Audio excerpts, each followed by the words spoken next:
योगदान को हम हमेशा याद रखेंगे। हमारी माताएं, बहनें, महिलाएं सभी उनके योगदान को हमेशा साथ याद रखते हुए आगे शिक्षा के क्षेत्र में कंधे से कंधा मिलाकर काम करेंगे। यही हमारी आज की शुभकामनाएं हैं और इसी के साथ साथ उनके बारे में आज चर्चा करना भी आवश्यक है। और उनके बारे में बताते हुए मुझे बड़ा हर्ष हो रहा है कि ऐसी महिला शिक्षक जिन्होंने अपने परिवार से असहयोग के बावजूद अपने पति के साथ मिलकर एक बहुत बड़ी क्रांति का आगाज किया, ऐसी महिला को शत शत नमन। उनके जन्मदिवस पर हार्दिक बधाइयाँ। साथियों, सावित्रीबाई फुले कोई एक मामूली शिक्षिका नहीं थी। वो महान समाज सुधारक, क्रांति ज्योति सावित्रीबाई फुले जी थी। उन्होंने जो शिक्षा के क्षेत्र में क्रांति की, इसलिए उनको ज्योति क्रांति कहा गया। 3 जनवरी 1831 को जन्मी माता सावित्रीबाई फुले ने उस दौर में शिक्षा की अलग जगाई जब महिलाओं के लिए स्कूल जाना एक सपने जैसा था। अपने पति महात्मा ज्योतिबा फुले के साथ मिलकर 1848 में पुणे, महाराष्ट्र में महिलाओं के लिए प्रथम स्कूल खोला। सर्वप्रथम आपको इस चीज़ के अंदर एक और जानकारी दे दें कि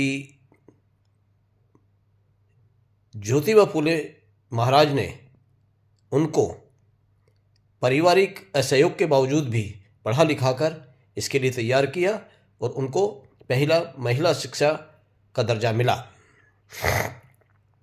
उनका सफ़र आसान नहीं था।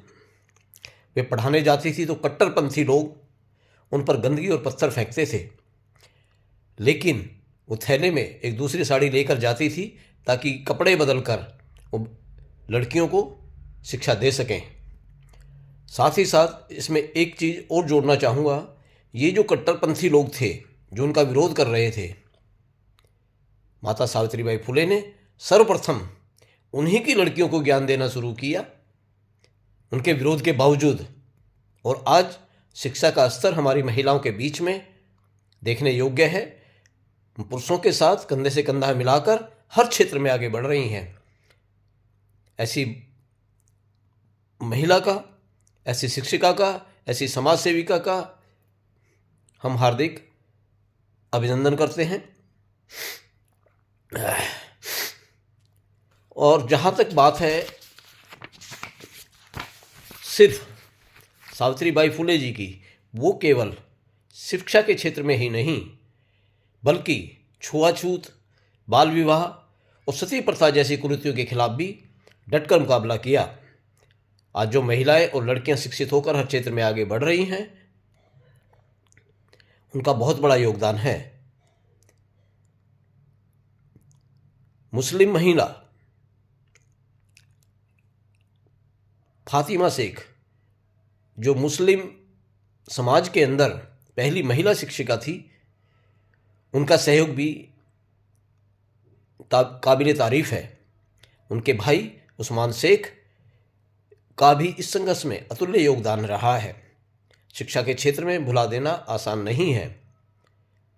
तो साथियों, ऐसी ज्ञान ज्योति, 3 मूर्तियाँ, 3 मूर्ति नहीं 4 मूर्ति कहें। सर्वप्रथम सावित्रीबाई फुले, ज्योतिबा फुले, साथ ही साथ फातिमा शेख एवं उस्मान शेख का भी हम हार्दिक अभिनंदन करते हैं।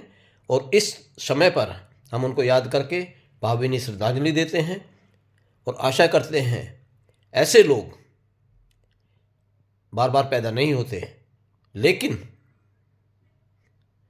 अगर हम अटूट विश्वास के साथ आगे बढ़े तो हर घर में ज्योतिबा फुले पैदा हो सकती हैं, सावित्रीबाई फुले पैदा हो सकती है, उस्मान शेख फुले पैदा हो सकते हैं।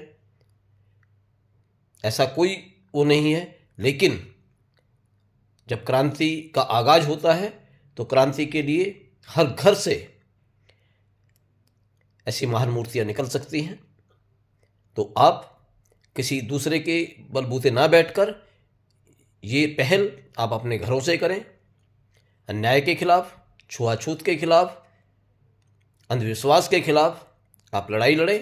अपने बच्चों को ऐसी शिक्षा दें, मंदिरों की तरफ ना जाकर इस शिक्षा के मंदिर की तरफ बच्चों के कदम बढ़ाएं। आज जो व्यवस्था चल रही है वो आपकी व्यवस्था शिक्षा की बिल्कुल ख़त्म की जाने के कगार पर है। तो हमारा आपसे सहयोग की अपील करते हैं और आशा करते हैं हर घर से ऐसे शिक्षिकाएं और शिक्षक पैदा करने होंगे।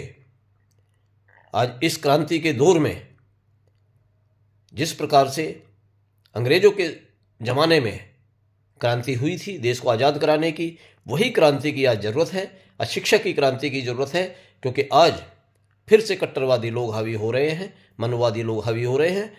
शिक्षा के क्षेत्र में और हर क्षेत्र में आम समाज को दबाया जा रहा है और बिल्कुल अनदेखी की जा रही है।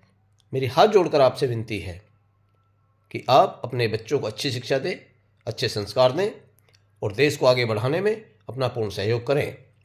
नमो बुद्धाय। जय भीम, जय भारत, जय संविधान। मैं सुशील कुमार बोध, आज़ाद समाज पार्टी दिल्ली प्रदेश ऑफिस सचिव, आप सभी का हार्दिक अभिनंदन करता हूं। नमस्कार।